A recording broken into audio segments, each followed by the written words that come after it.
merci à notre Dieu pour son amour. L'homme ne vivra pas de paix seulement, mais de toute parole qui sort de la bouche de l'Éternel. Amen. Amen. Dieu nous aime. Et nous pouvons dire comme Samuel, jusqu'ici, Dieu nous a secourus. Et notre prière, c'est qu'il continue à le faire. Amen. Amen. Pour chacun de nous, dans chaque domaine de nos vies, pour nos enfants, pour ceux qui sont mariés, pour leur époux, leur épouse. L'Éternel est vivant. Nous allons demander à la conseillère de nous lire le texte de Genèse chapitre 4, verset 15.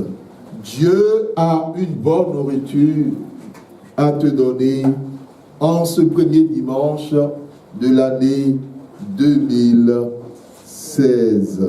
Amen. Nous espérons que nous allons bien manger. Amen. Et que nous sentons déjà l'odeur de la bonne nourriture. Amen. Vous savez, lorsqu'une personne sait qu'il veut manger quelque chose d'excellent, il est dans toutes les dispositions afin de pouvoir, on utilisera un terme, attaquer le repas. Nous allons écouter dans la parole de Dieu, Genèse 4, verset 15. L'Éternel lui dit, si quelqu'un tuait Caïn, Caïn serait vengé 7 fois. Et l'Éternel mit un signe sur Caïn pour que quiconque le trouverait ne le tue point. Amen. Amen. Amen, amen. Amen. L'Éternel a mis un signe sur Caïn. Le terme, la marque qui détermine ton année. La marque qui détermine ton année. Et il y a une interrogation. Avec quelle marque, toi et ta famille, commencez-vous l'année? Et passerez-vous l'année 2016?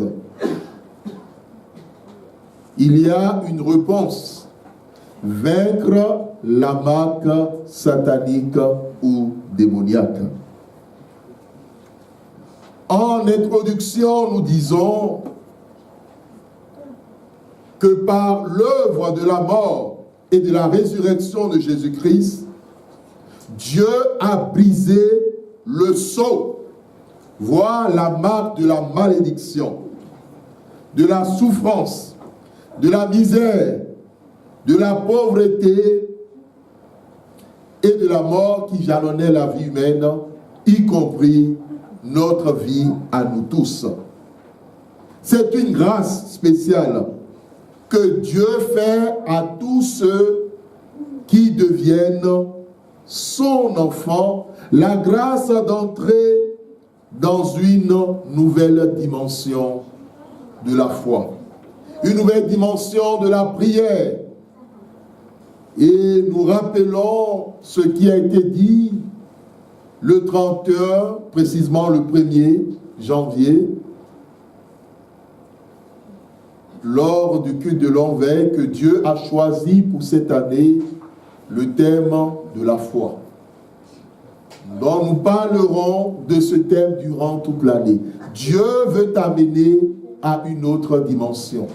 Et il y a eu 2 éléments qui sont essentiels. Le premier élément, c'est de prophétiser. Tu entres dans une année où Dieu t'invite à prophétiser. Tu entres dans une année où Dieu t'invite à traduire devant son tribunal tes adversaires, tes ennemis. Parce que Dieu veut te rendre justice. Amen. Bien-aimés dans le Seigneur, il faut être heureux et heureuse. Parce qu'avec Dieu, cette année est une année de victoire pour toi. Victoire synonyme de cri de joie. Victoire pour que Dieu intervienne pour mettre fin à la destruction. Pour que Dieu rétablisse tout ce qui a été renversé dans ta vie. Répare ce qui a été détruit. Restitue tout ce qui t'a été volé. Bref, Dieu veut que toi, mon frère, toi, ma soeur, ses enfants, son peuple, soient consolés. Tout cela est possible parce que Dieu est ton Rédempteur. Amen. Amen. Dieu est ton Goël. Amen. Amen. Bien-aimé, ce qui constituait la force de Job, c'est que le Dieu qu'il servait, on l'appelle le Rédempteur. Celui qui rachète et qui rachète les causes perdues. Celui, lorsque tu es endetté, vient et te dit, bon, aujourd'hui, je paye toute ta dette. Celui qui t'a vu marcher à pied pendant des années et qui te dit, aujourd'hui, je te donne une nouvelle voiture. Celui qui t'a vu traverser des situations financières difficiles et qui te dit, mon enfant, sois sans crainte, je bénirai tes finances. Celui qui a vu que Adam était seul et qui voit que tu es seul et qui te dit, ma fille, j'organiserai ton mariage. Bien-aimé dans le Seigneur, Job savait que même si les ténèbres lui avaient tout pris, y compris ses enfants, ses biens, ses bénédictions, il y a une personne qu'on appelle le Rédempteur. Et que cette personne lui restituera tout ce qui lui a été volé. Et quand nous suivons l'histoire de Job, Job a tout récupéré. Il a tout récupéré. Et la Bible nous dit que Dieu lui a donné au-delà. Amen. Amen. Et c'est ce que Dieu veut faire dans ta vie au cours de cette année. Mais il aimerait que tu demeures dans la sanctification. Que tu agisses selon sa volonté. Que tu lui demandes de prendre le devant des choses dans ta vie. Et surtout de fermer aussi ta marche. Lorsque tu es dans cette dimension, tu deviens un serviteur de Dieu, une servante de Dieu. Et tu expérimentes Ésaïe 52, 13 qui dit, voici mon serviteur prospérera. Il montera, il se lèvera bien haut. Amen. Bien-aimé dans le Seigneur, chaque année, ou au début de chaque année, et pour toute l'année, lorsque Dieu fait des projets pour ses enfants, on voit aussi certaines personnes faire des projets. Ils se disent, bon, si cette année je pourrais me marier, ce serait une bonne chose. Rencontrer celui que Dieu a choisi pour moi. Si cette année, au niveau professionnel, je pourrais connaître une percée, ce serait une très bonne chose. Si cette année, je pouvais changer de voiture, ce serait une bonne chose. Si cette année, je pouvais la passer sans tomber malade, ce serait une très bonne chose. Si cette année, dans mon service, je peux avoir la paix et la tranquillité avec tous ceux qui travaillent avec moi, ce serait une bonne chose. Si cette année, Dieu, dans mon couple, pouvait me donner un enfant, un premier, un deuxième, un troisième, quels que soient les projets que nous formons, certains projets que nous formons viennent directement de Dieu. Amen. Parce que le Saint-Esprit nous communique ces projets. Donc, Dieu ne peut pas former pour toi, mon frère, pour toi, ma soeur, des projets de malheur. Cela ne fait pas partie de son identité. Et donc, au début de chaque année, Dieu a déjà prévu de bonnes choses pour toi. Mais au même moment où Dieu fait des projets pour toi, Satan aussi fait des projets. Et c'est cette dimension que Dieu aimerait que tu puisses ne pas négliger. Au même moment, tes adversaires, tes ennemis, Jésus nous l'a dit, l'ennemi existe. Ton ennemi existe. Peut-être que tu ne le connais pas. Peut-être que tu le connais. Mais sache qu'au début de chaque année, il fait aussi des projets contre toi, contre ta vie, contre tes enfants, contre ton travail, tes finances, tes bénédictions et bien d'autres choses. Tes biens. Il fait des projets. Ces agents font des projets. Les méchants font des projets. Ils font même des sacrifices. Ils font des idoles. Les adorateurs de Baal, des fétiches.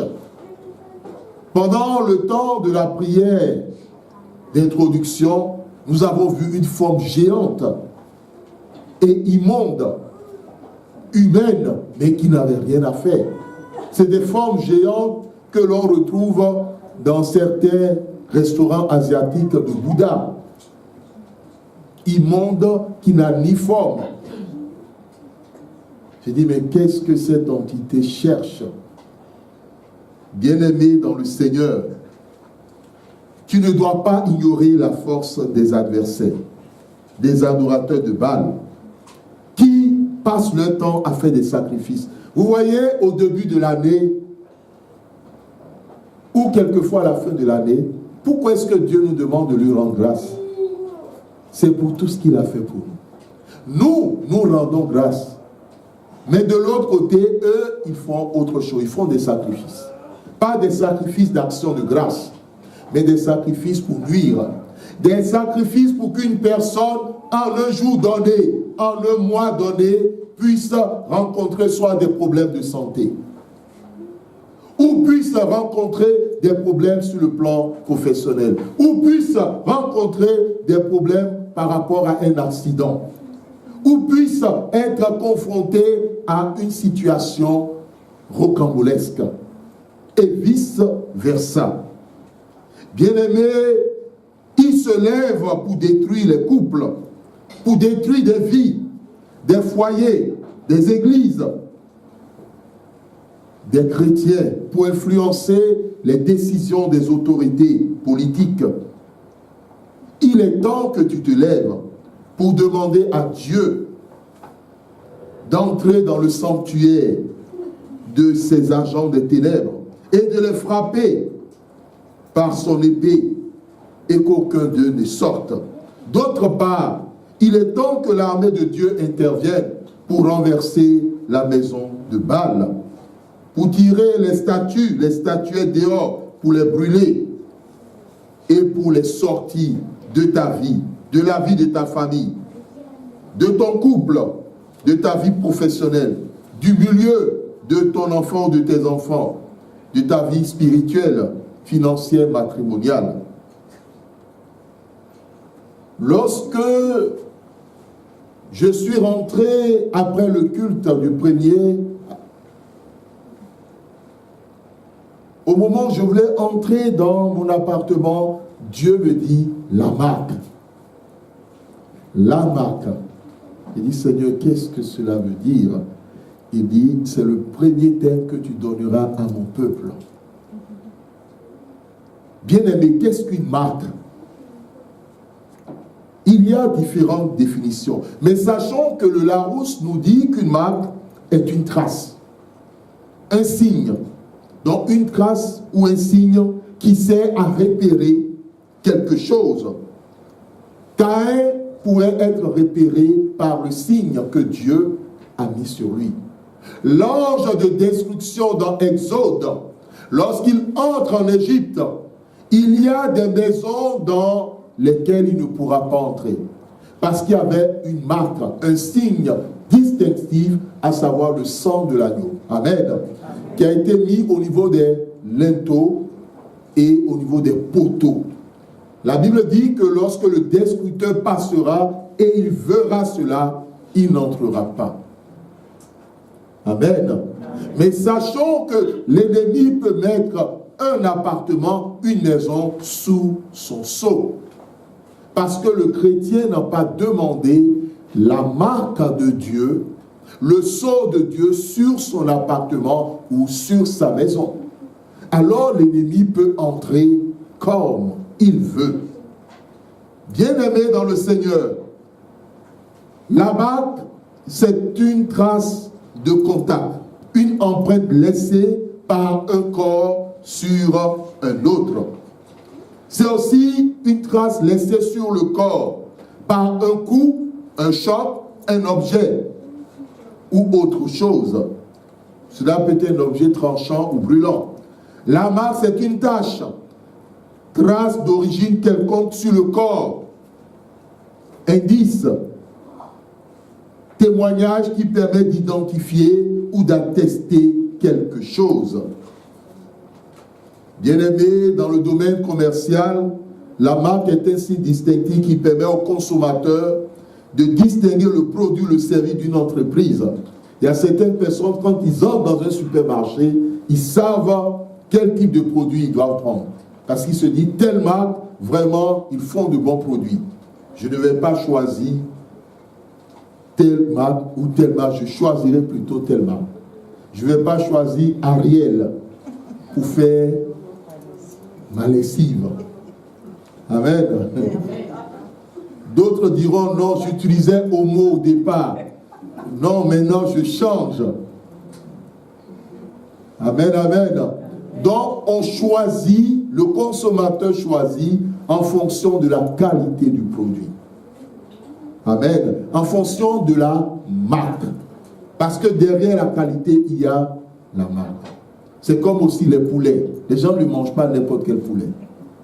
Il y a des gens, quand ils veulent manger poulet fermier,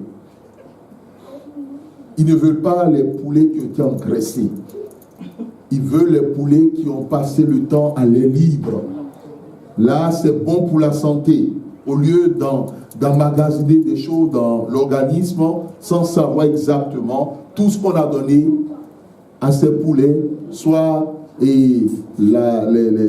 comment on appelle ça, la chair de bœuf, de cheval mélangée, travaillée après, balancée, sans savoir les différentes conséquences. Il y a des exemples. Une personne peut vous saluer et en vous saluant, laisser une marque sur vous. Il y a certaines personnes, lorsqu'ils reçoivent la marque, après la salutation, ils ont mal au niveau de la main ou bien au niveau de la zone des épaules. Quelquefois, cela est direct, quelquefois, cela est indirect.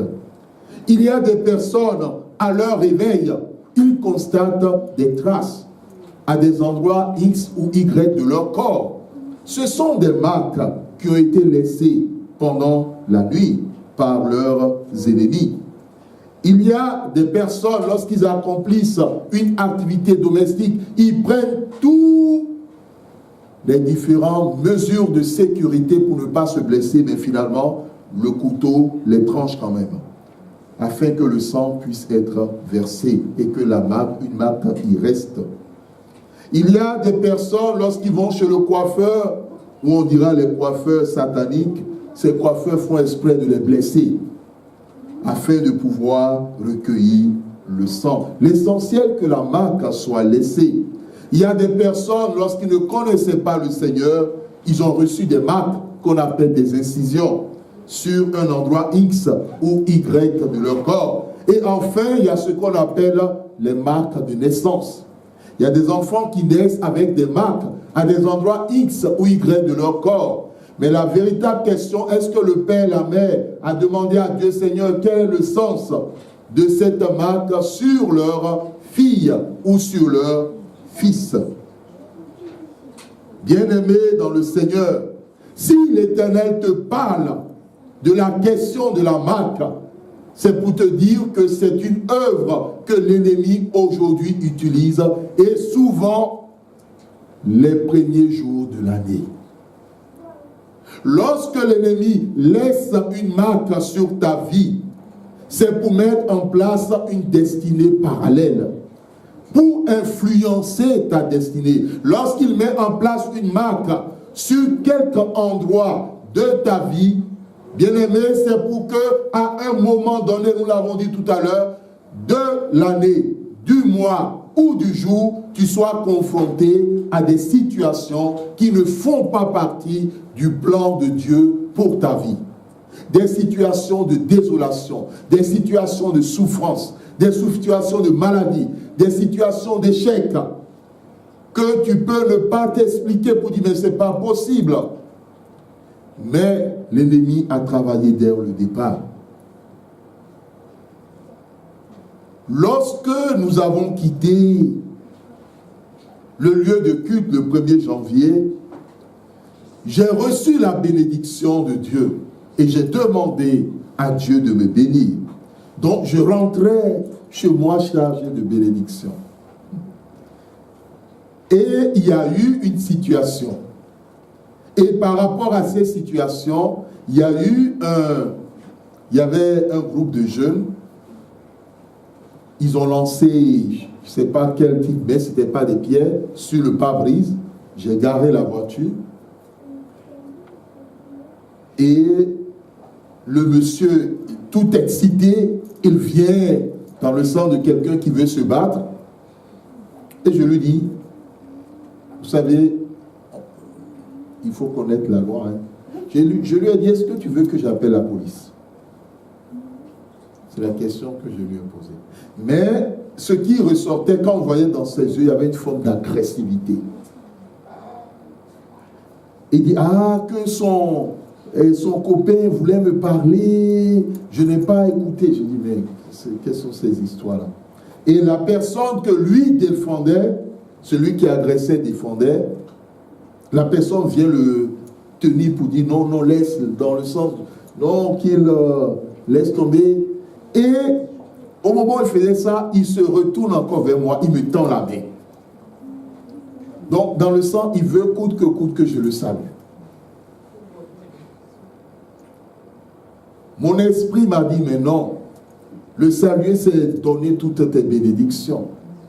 Et je ne savais pas que c'était une marque qu'il voulait laisser sur moi et sur mes mains.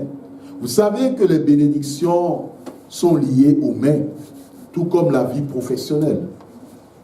C'est ce qui fait que nos mains doivent être toujours protégées par Dieu, et être bénies par Dieu. Vous saviez, quand on utilise la carte bancaire, ce n'est pas avec les pieds, hein?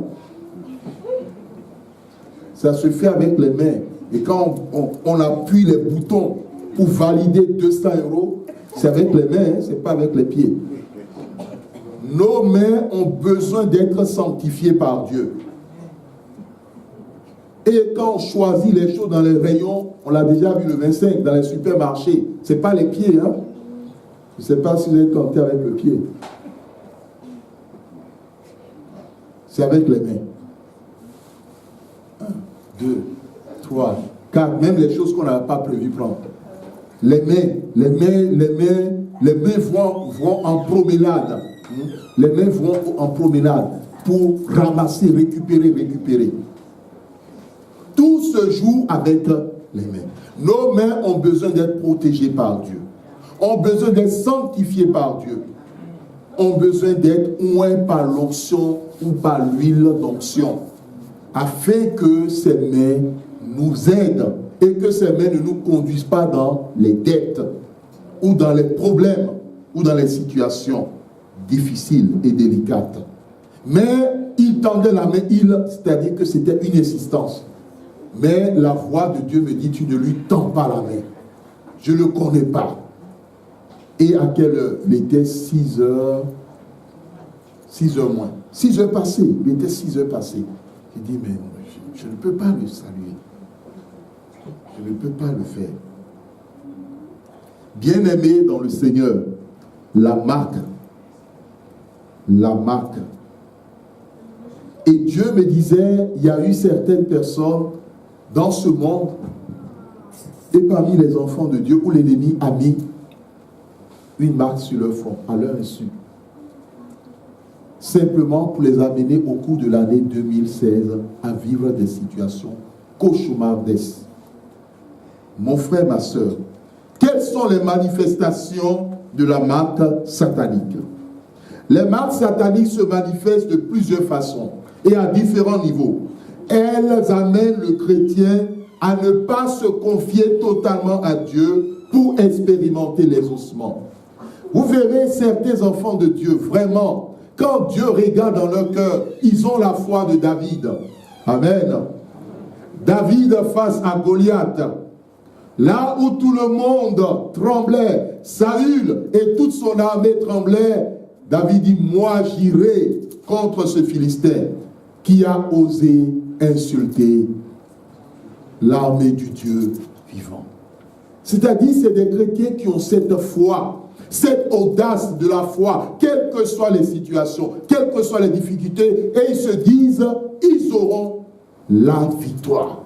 Quel que soit Alpha, même si la situation, le vent souffle, la tempête, ils sont convaincus que Dieu leur donnera la victoire.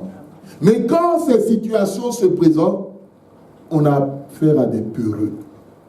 On a affaire à des gens douteux, à des gens incrédules.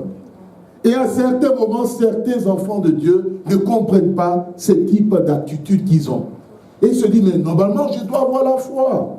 Mais je dois être dans la foi, mais j'ai pourtant la foi. Non, j'ai la foi. Ils se donnent du courage. Hein. Ah oui, j'ai la foi. Ah oui, oui, j'ai la foi. Ah oui, oui, ça va changer, ça va marcher. Mais non, tu n'as pas besoin de... La foi est là. Mais la marque de l'ennemi est en train de travailler contre ta foi. La Bible dit dans Jacques 1, 5 à 8, si quelqu'un demande quelque chose à Dieu, quand le doute vient, l'incrédulité vient, saisis l'épée de l'esprit qui est la parole de Dieu. Si quelqu'un demande quelque chose à Dieu sans douter, la personne aura ce qu'il demandera. Amen. Mais si la personne doute, la Bible dit qu'elle ne s'imagine pas qu'elle recevra quelque chose de la part de l'Éternel. La foi est une arme. C'est un bouclier. Et l'ennemi sait que par la foi, tu peux être protégé. Tes bénédictions peuvent être protégées, ta vie peut être protégée. Toutes choses peuvent être protégées. Mais il influence ce côté par sa marque. Deuxième élément, les marques sont à l'origine de la crainte dans les situations où on se dit on ne peut plus rien faire. Dans le texte de Daniel 2, 1 à 19, le roi Nabucodonosor fait un rêve. Il ne se rappelle plus du rêve. Et il demande aux sages de donner non seulement le rêve, mais aussi l'interprétation. Et il leur donne un délai. Passé ce délai, il mettra à mort tous les sages. Donc face à la mort, bien-aimés dans le Seigneur, Daniel et ses amis se tournent vers l'Éternel et demandent à Dieu de leur révéler non seulement le rêve, mais la signification. Est-ce que Dieu a répondu? Est-ce que Dieu a répondu? Oui. Amen. Dieu a répondu. Et c'est cette détermination que Dieu attend de toi. Tu n'as pas à craindre les hommes, ni leurs menaces, mais il faut tout remettre entre les mains de Dieu. Amen. Amen. Lorsque Daniel et ses amis ont trouvé leur vie menacée, quel que soit le domaine de ta vie, où tu sens que telle ou telle chose est menacée, remets les choses entre les mains de l'Éternel. Amen. Amen. Remets avec foi parce que Dieu te donnera une réponse. Amen. Amen. La troisième chose, les marques conduisent à mentir. Et les marques sont à l'origine aussi des persécutions. Donc, lorsqu'une personne est touchée par la marque de l'ennemi, elle passe son temps à mentir. Et quelquefois, ce qui est pire, lorsqu'elle ment, on a l'expression, elle ment comme elle respire. C'est-à-dire que quand elle ment, elle est convaincue qu'elle est en train de dire la vérité. Et ça, c'est très dangereux. Et les marques sont à l'origine de la persécution. Donc, il y a certaines personnes, à partir du moment où l'ennemi a libéré sa marque sur eux, au cours de l'année, ils seront confrontés que persécution sur persécution. Ils n'ont rien fait, on va les accuser qu'ils ont fait quelque chose. Ils sont tranquilles dans leur coin, on vient les agresser. Et vice versa. Les marques conduisent aussi au découragement. plutôt qu'à la louange. Amen. À l'ingratitude, Dieu te fait du bien, ça ne te dit rien. À l'incrédulité, on l'a déjà vu, aux pensées sataniques, à la peur, à l'angoisse, face à des situations complexes et insolubles. Les marques exposent une personne qui n'a plus aucune protection divine ni aucune solution. Donc, au fond, quelquefois, l'ennemi libère une marque sur une personne et la personne n'est pas protégée. La nuit, avant de dormir, la personne prie. Mais malgré qu'elle a prié, elle est attaquée dans le sommeil. Et elle se pose la question, mais c'est pas vrai, j'ai pourtant prié. Mais comment se fait-il qu'en priant, je sois confronté à X ou Y? Les marques rendent possible l'accomplissement, et c'est la vérité de Dieu, des projets des méchants dans la vie des hommes, dans la vie des enfants de Dieu et de la volonté des ennemis. Au fond, au lieu que ce soit la volonté de Dieu qui s'accomplisse, c'est plutôt la volonté de l'ennemi. Parce que ceux qui sont derrière ces marques, eux, ils ont mis ces marques pour que telle ou telle chose arrive. Mais le chrétien qui est innocent, lui, il ne sait rien. Comment être victorieux enfin des marques sataniques? Il faut prier au temps de Dieu et matin et soir, contre toutes les marques libérées et envoyées contre ta maison, tes biens, tes bénédictions, ta vie. Deuxième chose, garde toujours la foi, quelle que soit la situation, garde la foi. Aucune situation n'est plus que Goliath. Aucune situation, garde la foi, quelle que soit la situation qui peut se présenter à toi comme situation vraiment difficile, délicate, impossible. Dieu te dit, garde la foi. Amen. Pendant que les gens sont en train de te fuir, de fuir plutôt, ou bien les gens sont en train de te donner des mauvais conseils, garde la foi. Le juste vivra par la foi. Ce ne sont pas des paroles en l'air, parce que le Dieu de foi existe. Amen. Écoutez ce que Dieu dira par ses serviteurs, les prophètes. Tu peux être confronté à une situation délicate, et Dieu mettra dans la bouche de son serviteur ou de sa servante une parole pour toi. Écoute ce que Dieu te demande de faire et garde ce que Dieu te dit de faire. Garde cela. Éloigne-toi de toute personne ou de toute situation à l'origine de la désobéissance à la parole de Dieu et de la destruction. Parce que certaines personnes qui sont à l'origine de la désobéissance, c'est des personnes qui sont aussi marquées. Et donc, comme ils sont marqués, ils marquent d'autres. Vous saviez, lorsqu'une personne a des vêtements tachés d'un produit X ou Y, ou un vêtement où il y a plein de taches de charbon, et que cette personne, vous portez un habit blanc, et vous allez enlacer la personne pour lui faire les bises. Soyez sûr que quand vous aurez fini, quand vous allez regarder ce que vous aviez porté, vous verrez que vous avez aussi été taché. Autre chose, arrêtez de contester, de se livrer aux reproches et de créer des situations de dispute avec les sacrificateurs de Dieu ou les ministres de Dieu. Nous nous rappelons de Nombre 12, 1 à 13, c'est-à-dire que Myriam a eu une marque, à savoir la lèpre, parce que la Bible utilise le mot signe. Dieu dit, il mettra un signe sur Myriam, parce que Myriam a contesté l'autorité de son serviteur. Bien-aimé dans le Seigneur, enfin l'humilité. Et l'Éternel a plus attiré l'attention sur plusieurs choses, mais surtout sur l'humilité. La Bible dit que l'humilité précède la gloire. Donc, au fond, tant que tu es humble, le Saint-Esprit qui est en toi, qui est l'esprit d'humilité, il te parlera. Si tu es attaqué, il te le dira. S'il y a quelque chose à faire pour que tu t'en sortes, il attirera ton attention. Voici le message que Dieu t'apporte en ce premier dimanche de l'année. Il est très important, quelle que soit la marque, visible, quelquefois les marques sont visibles, quelquefois elles sont invisibles. Quelle que soit la marque, Dieu te dit que tu as la victoire par la foi. Lève-toi et demande à lui de s'en occuper. Si dans le passé, il y a eu des marques dont toi-même tu ne connais pas l'origine et qui sont apparues sur ton corps ou un endroit bien déterminé, ou bien des marques qui viennent et après qui disparaissent, après des temps, cela revient. Il faut que tu ailles devant le trône de Dieu. Et comme le Seigneur l'a dit, cette année, il faut tout amener devant son tribunal.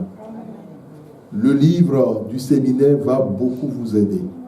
C'est très important parce que nous entrons dans une nouvelle dimension. Et depuis ce séminaire, moi, je ne fais plus des prières. Je vais maintenant devant le trône de Dieu. J'amène les bandits. Non. Bien-aimé, sur cette terre, lorsque tu as un litige avec ton frère, t'as dit ton frère avec quelqu'un du monde, hein, et il y a certains litiges, on ne peut que les régler au tribunal, hein, pour que tu aies gain de cause. Même sur le plan professionnel, quand une personne a un litige avec son patron, il y a ce qu'on appelle les prud'hommes. Hein. C'est parce que la personne veut qu'on lui rende justice, parce qu'elle se sent flouée quelque part. Elle se dit, mais non, ça ne peut pas se passer ainsi. Et donc, quand l'ennemi te floue, il y a quelqu'un qui est au-dessus de tout. Tu ne peux pas convoquer un sorcier devant un juge, ou dire qui t'a fait le maraboutage, hein, ou bien qui t'a ensorcelé. Où sont les preuves? Ça ne marche pas, mais tu peux le convoquer devant le trône de Dieu. Surtout que tu as un avocat qu'on appelle le Saint-Esprit. C'est son nom, hein. Ça n'a pas été inventé. Hein. Et ce n'est pas l'avocat qu'on mange. Hein. L'avocat.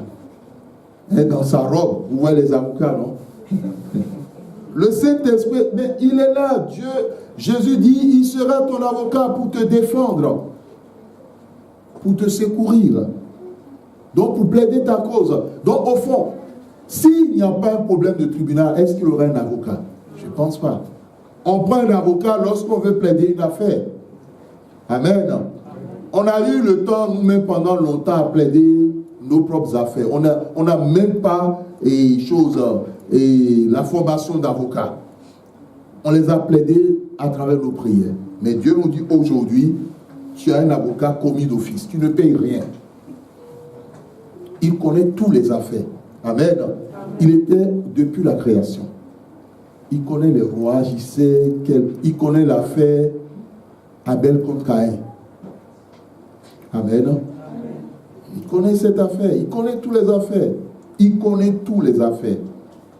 Il connaît l'affaire David contre Saül. Il connaît cette affaire. Amen. Donc il connaît toutes les affaires. Et il veut plaider ses affaires devant le trône de Dieu. Il faut le lui présenter. Deuxièmement, il faut prophétiser. On a fini de prier. La Bible dit, vos filles et vos fils prophétiseront. Vos jeunes gens auront des songes. Des visions plutôt. Les vieillards, plutôt des songes. Donc nous entrons dans une nouvelle dimension avec Dieu. Allez au tribunal et il faut prophétiser. Que le Seigneur bénisse sa parole dans nos cœurs. Amen. Amen.